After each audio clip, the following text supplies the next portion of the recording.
వాడిని, వాడి గూడాన్ని, అడవిని నాశనం చేసి వాయులింగాన్ని తెచ్చుకుంటా. ఆ తిన్నడు సామాన్యుడు కాదు.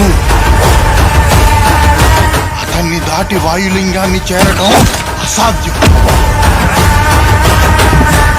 వాయులింగం మీద దుర్మార్గుల చూపు పడింది. ఈ వాయులింగ రహస్యం కాపాడడానికి నా ప్రాణాలు సైతం అర్పిస్తాను.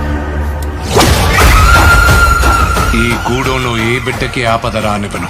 ఇది నా ఆన, తిన్నడి ఆన.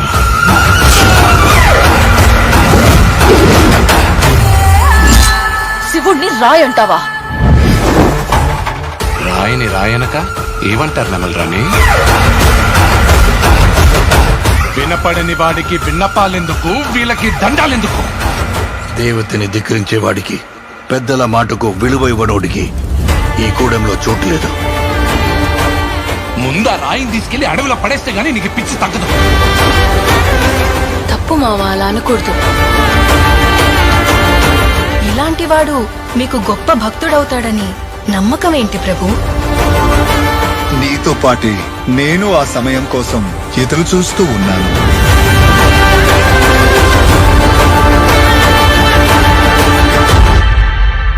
రుద్రా,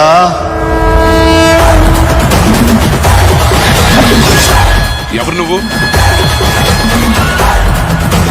ఆ పెద్దోళ్ళందరికంటే నేనే పెద్దోడిని.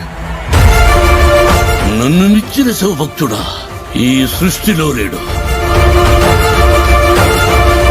ఏమో అనుకున్నాను.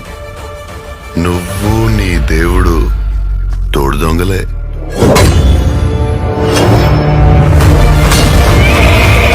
శివయ్య అని మనసారా పిలువు. అది జన్మలో జరగదు. ఓ సంతటోడివా? వెలివిద్యలో నీకన్నా గొప్పవాడొకడు ఉన్నాడని తెలిసి అతని బొట్టని వెళ్ళి తెప్పొట్టించింది నువ్వే కదా.